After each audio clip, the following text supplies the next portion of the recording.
Ladies and gentlemen, welcome to the Bump Monkey Mafia. I'm your host and godfather, Frankie V, here with my broadcasting partner, consigliere, and brother. Double T is in the house? Yes. And we're here with a very special guest. We're live at the Farmers Market, Oklahoma City. Please welcome Marty the Moth. Casaus. Oh, and they got the last name right. We were doing tests before to make sure it would work, and they got it. Bump Monkey Mafia always taking care of me, saying my name right. Hey, you got to. First time, not bad. We talked about this interview for a while, haven't we? It's been a year in the making. A year, yes it has. The first Lucha Americana show. Jeez, that was been a year, huh? Time flies. Crazy. Time flies. No pun intended, right? No pun intended. I'm not crazy. I don't know what you. I'm just misunderstood. No, I meant time flies, like a moth. No pun intended, right? So, man, we like to start off, and we always ask people, man, what was the one defining moment in your life where you thought, man, I'm going to be a professional wrestler? Whew. I don't know if I've had that moment yet. To be honest, I don't know if there was. Yeah, there was. When I found out there was wrestling outside of Utah. So when I first started wrestling, there was, I'm from Salt Lake City, Utah. I'm in this little kind of bubble. There's like my wrestling place, a few other places, but there's not a lot of, it's not a hot scene like SoCal or the East Coast. So I didn't know there was indie wrestling. I just thought, oh, this guy's have a school here, and then there's the WWE. And once I learned there was wrestling outside, I went and traveled to California, worked in Championship Hollywood, and realized, oh, there's a bigger world out there. That's when I decided, okay, I'm going to live in spandex for a living. That's it. That's cool, man. How does it feel to be part of a cult-like following of Lucha Underground? The only thing that it reminds me of is an underground revolution, kind of like back to a three-letter word that WWE used to hate. Like a cult-like following. I mean, I enjoy it. It's hot. It's hot. It's nothing like any other product on the market, man. It's enjoyable. And that's the plan. I don't want it to be like any other product, because other products, there's only a certain amount of things you can do. But because Lucha Underground has that supernatural outfit to it, you can have Mil Muertes die 1,000 times, come back. You can have me kidnap and torture people. That's kind of been done on TV, but I can really torture, kill, and I can kill them. We can find ways to bring it back. I love Lucha Underground and the little cult following that I hope grows to far bigger than it is at this point. I know we're there, just no more people need to know about it. And I think we have something for everybody that's wrestling fans and non-wrestling fans. Oh, yeah. It's a breath of fresh air compared to what's out there, for sure. Painful breath of fresh air. I would say painful to be the least. It's fun. We enjoy. We got this question I was asked. It's we call it foreign object because we love the movie Ready to Rumble. Foreign objects. Yes. So if you could have one like signature foreign object, other than like the cliche chair, sledgehammer, or whatever. Fork. Fork. I haven't heard that yet. I stabbed Phoenix in the head with a fork in season 3. That is true. I do remember that. People seem to think I was disgusting and not want to talk to me, and I got death threats from it. So I'm going to go with the fork. If I bring that back, I feel like those people who haven't seen it are going to love to hate it, and those people who have seen it are going to think I'm a bigger dick. Hey, mine is a 13-inch rubber wiener. I would be very intimidated by a 13-inch rubber wiener coming at me. Yes. Middle of the ring, like middle hefty. of the ring. It's embarrassing. Definitely. Okay, we're not wrestling each other. Yeah, I'm good on that. I think that beats a fork. I can stab you, but I don't know if it's as bad as having a 13-inch stick in your face. That is true. And then like it flop and just smack you. Just flop. It's probably not like that'll be painful too. That's a rough day. That is a rough day at the office. That is Sunday, people's Friday nights. So, this is your second time in Oklahoma City? Yes, second time. For your second time? How do you like it? It's been so far so good, but I guess it's come down to the people who you're with.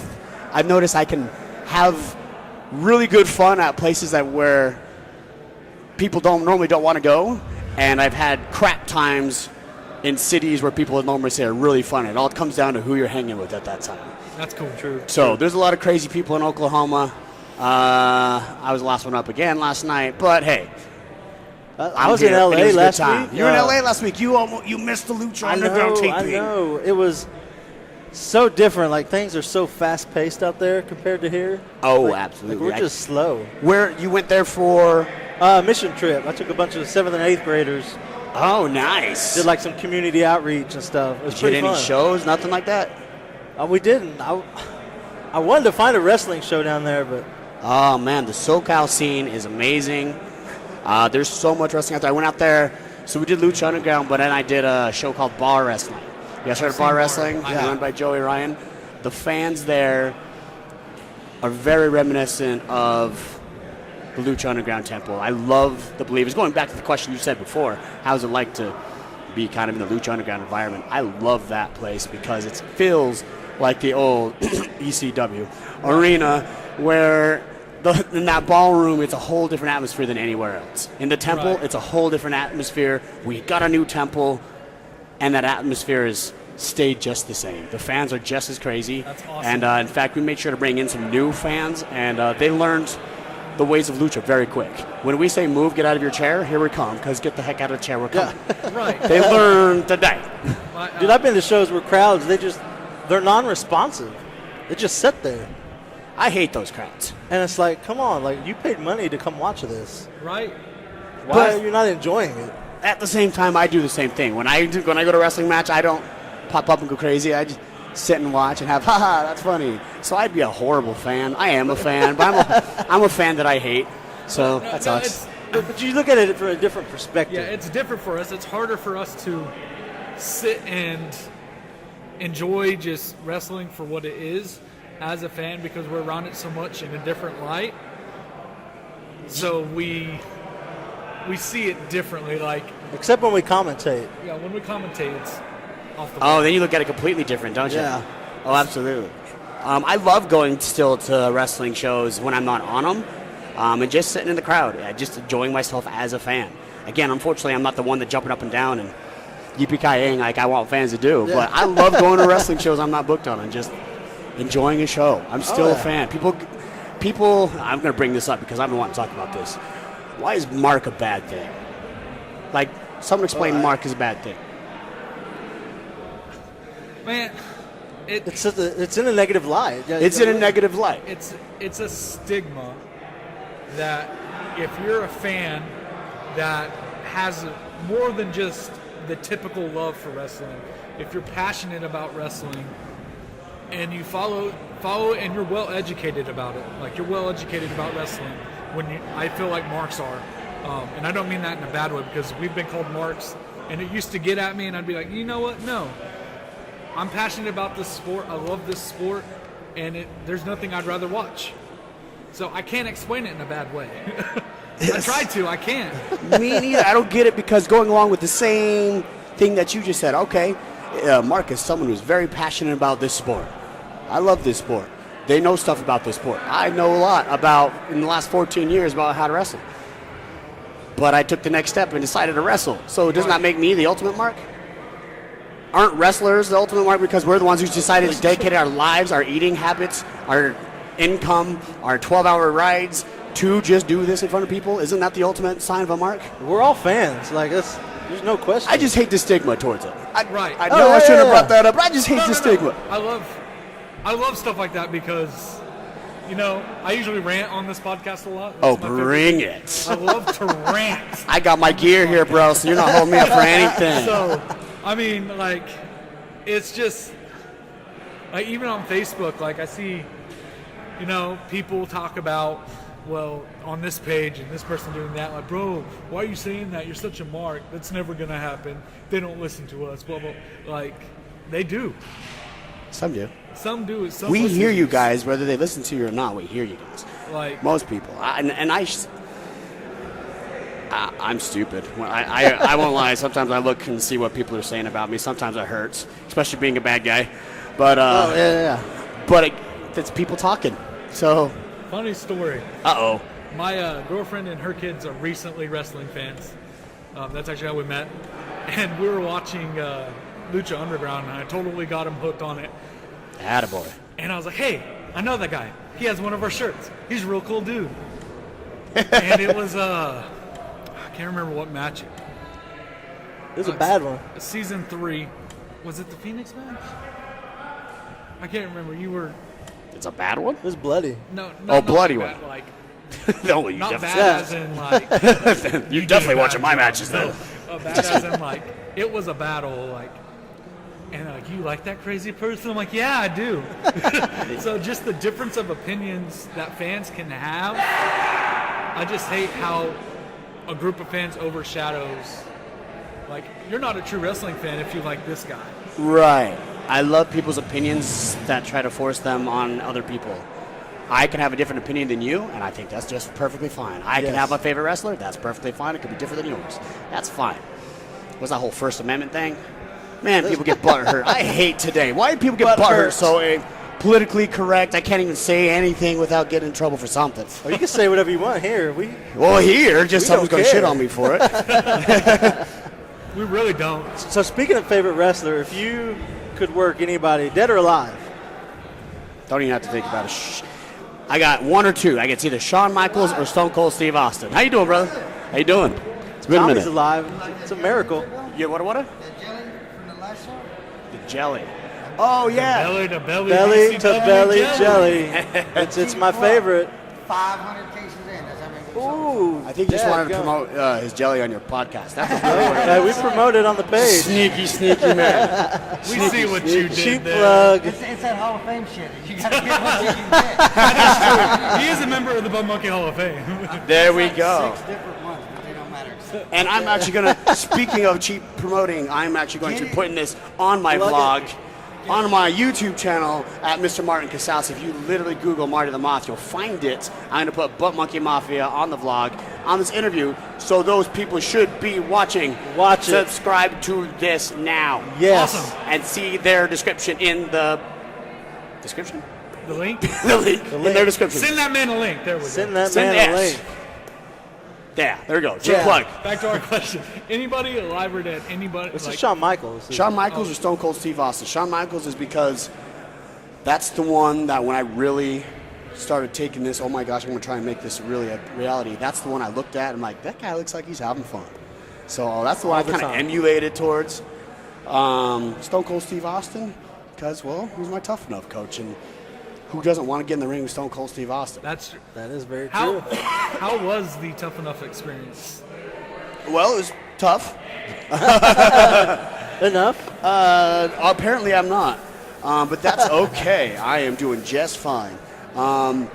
It was fun, actually. It really wasn't that tough. Like, I was in shape. So as long as you're in shape, you just have to get used to the shape they want you in, because you could be in the greatest shape ever and the best bodybuilder ever, but all of a sudden if I have you doing 400 sprints, you're not in shape for that. No. So if you never do a push-up in your life, but you lift weights, and all of a sudden now you're doing thousands of push-ups, you're going to suck, no matter what, how in shape you are. So, I don't know, it wasn't super, super tough, but unfortunately my ankle decided to take different routes for me. But I liked it. It was a good experience, hanging out. I can't complain. I was wrestling full-time, living in a mansion, hanging with some good peeps, and every once in a while, Stone Cold Steve Austin would show up and yell at somebody. So it's not a bad day, right? What more could you want? Sounds like heaven. And it was never really me, so it made it even better for me. I never made it to the bottom 3, so I was very grateful for that. So what a life. What a life. It's been a crazy ride. You said 14 years. 14 years, yes. That means I just had my birthday, so that means I've almost wrestled. I'm a few years shy of wrestling for half my life, which is an insane thought. The heck am I doing with my life? Obviously something good. Yeah. Obviously if you're getting death threats. Obviously. Yes, and dick pics, guys. What's with the dick pics, guys? I want to go back to you guys here listening on Bump Monkey Mafia. Why do you send dick pics? I understand if you get asked for dick pics, but if you, number one, I never ask for dick pics. Nobody likes unsolicited Nobody dick pics. likes unsolicited dick pics, but however, I get them. I used to get girls send me pictures all the time. I'm sure they were probably bots or something, but now I just get dick pics, and I don't know if that's like I've aged, so now I'm more appealing to the homosexual community. I have no idea. We're like, I Are you hate sure that guy on It's not TV. just Joey Ryan. Are you sure? It's definitely not just Joey Ryan. Definitely, his dick is off making money somewhere else. It's funny thing, he actually told me the other week, and I was laughing because it might actually be true, and hilarious because it's true. Joey Ryan on the Lucha Underground taping said, "Yeah, actually, my dick is the most protected thing in professional wrestling in the last 2 years." And I believe it. I laughed because, holy shit, that might be true. That might be true. You got Mick Foley bumping for your dick. You travel the world and tell people to touch your dick. It's the most protected thing in the industry. And Joey Ryan, freaking congratulations. And fans Heck yeah. chanted as well. Yes, and so I walk around. I walk and people see me after shows and they get scared. That's just comes with the gimmick. I would wonder what it's like for Joey Ryan to go after the shows and people just like, I want to touch his dick. Let me touch it. That has to be a completely different feeling Do than you think like. he lets him cup it or just like? That's a good question. I've never asked. So, what's been your favorite moment in the ring? Like when you were just If you step back, you're like, man, that was completely was worth it. everything I've done. There is one moment that I can't talk to you about because it's in season 4 of the Lucha Underground. There's one moment inside there, but I can't talk about it. So I'm going to jump to number 2. Number 2, I think, was a moment like, oh crap, I did something right. Was after a match I had with Killshot called the Weapons of Mass Destruction match. Yes.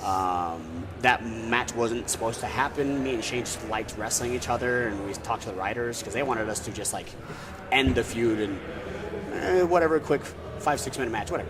And gotta go. I said, hey, let's make this happen. And then they gave us Weapons of Mass Destruction, and so there was a giant playground. But after the Weapons of Mass Destruction match, I was bleeding everywhere. He got his dog tags back, and he walked away. And as I slowly made my way up, I thought it was very cool, and I appreciate the believers for all standing up, giving me like a giant ovation. The writers came out from the back. I saw them clapping. It was a loss on TV, but it was a great moment for me that I have the writers, the fans, everybody was there saying, hey, and I didn't die in that match. That was a good big plus. Man, you just gave me goosebumps talking about that match. That's actually one of my favorite matches of Lucha Americana so far. Not Lucha Americana, Lucha Underground. Sorry, I'm excited about the show here tonight. Oh, we got my buddy Mil Mertes with me too today. Oh no. Oh yeah, no, but this was after we went off air. I knew we went off air. I slowly got back up. Everyone gave me a big cheer. It was an amazing moment for me personally, and I just want to thank the believers for those who made it possible. But that was a good moment. Then I remembered, oh crap! I get on the turnbuckle and I'm like, yeah. And I took a moment in for a second. And I'm like, oh crap! I'm a heel. I mean, yeah, fuck you, I hate you all. I start flipping them off. Yeah. And then what's great about the believers is they understand when we have moments like that, when we understand, like, I don't really want these people to hate me. So a bunch of people are like, yay, like giving me claps. And then as soon as I started flipping them off, they're like, yeah! And they got louder. I'm like, only in wrestling. Only in wrestling. So I think that one was a big moment. After the Weapons of Mass Destruction match I had, that was something I think that elevated both mine and Shane's Killshot's career at a different level than it was already. So to make a long story short. So what do you do outside of wrestling, if there is outside of wrestling If you have for you? time. Oh, there is so much that I do outside. I mean, we're big video game players. Like, video games. I as was you a big can see by our Injustice guy. physique. You can see by I love Injustice. Me and my girlfriend play those Legos games all the time. I'm a PS4 guy. You guys a PS4? Yes, Yes, sir. PS4. I don't remember what my handle is, but I will put it out on my social media soon. I am actually going to start doing, for those of you who are gamers, and I'd love for you guys to do it, let's do a joint thing. I would like to play PS4 a game against somebody and just put it on my vlog as well. Hey, that's what we're starting to Twitch. There is a game Which game? called Gang Beast. Gang Beast. I've not heard of Gang Beast. With those teddy bears. You're like little ragdoll. I've never heard of Gang Beast and teddy bears in the same sentence. Just saying. You're like little ragdoll blobs, and you have to kill each other. But it's all ragdoll action. So like you grab each other and like ragdoll to throw each other off a scaffold to kill each other. You know what? I think Sammy Callahan might have showed me that, and then we never got to play it. I'm So is that on the excited. PS4? That's Yes. downloadable game. It's actually $15 right now, I think. $15 right now. I wonder if they have an affiliate link so I can start making some money off of it. Maybe we'll play that, but I would definitely want to do. I'm a big PS4 guy, so I don't get to play a lot. When I do, it's like with my lady with Legos, or I play like something. I play a game for like 3 days straight. I beat it, and I never get to play it again. So Sounds like Justice. I had the Lego ones. I was really big on Rogue One, not Rogue One, the Star Wars one. The Star Wars Battlefront. Battlefront, yeah, the newest one. The first one sucked. I've heard good things about 2. I like the story thing. I like playing a game with a story. So See, that's and every once in a while I'll play a wrestling game. However, this best wrestling game ever is still No Mercy, Nintendo 64. Yes, there's a guy over there that doesn't think No Mercy is the best game. Point him out. Let's kill you him. should beat his ass. His name is Drake Gallows. Oh, mother. So remember we were talking about differences of opinion? No, this isn't a difference of opinion. This is just fact. No Mercy is the best wrestling video game of all Hands time. down. What's your number 2? Honestly, I stopped after that. Like, I played other games. Mine's got to be Day of Reckoning. Day of Reckoning. The GameCube. GameCube. I don't know if I've actually played that one. I the played GameCube. Revenge, WCW and NWO Revenge. That's Mr. Gallows' favorite. He says that's better than. Okay. So he's might not fully kill him then. But yeah, I love that game as well. We should definitely Twitch sometime. It'd be I don't even know. I tried that for like 2 seconds, and I'm like, I'm already building Facebook, Instagram, and Twitter. Wow, man, I don't want to build Twitch. So I'm going to build YouTube channels. So if you guys want to play Twitch, we will stream it. You'll play me on Twitch. You guys can stream it there. I'll take that. I'll put the vlog on my YouTube, then we'll do it together. there you go. And those fans, I don't know why I keep pointing. Oh, because I'm recording for my vlog. See how not used to this I am. For those fans who want to That was right play there. us on PlayStation 4, I'm going to have a competition coming out soon. So if you're into wrestling games, Injustice games, any games like that, and want to play Marty the Moth or these little guys, I'm going to have a link below somewhere eventually. Here, there. Here, there. Eventually, I'm going to come out with the video where I play you guys. But first, I just found my first 2 people that I'm going to play. We're going to play some games, boys. Yes. Let's do it. Yeah. We're going to play some games. Gang Beasts, maybe. That's it. Gang Beasts, baby. That just sounds weird to say. Man, we are 30 minutes to actually 29 minutes to showtime. So it's been fun. Thank you. Well, I'm sorry it was so short. I was putting on my gear as I was doing this. But after a year, I hope it was fun. I had fun talking with you guys. It was fun, man. And we set up stuff for the future. That's it. Yes, sir. Because I am 100% serious. I want to play you guys, maybe in Gang Beasts. Let's do it. You guys all both have PS4, right? Yep. Yes. All right.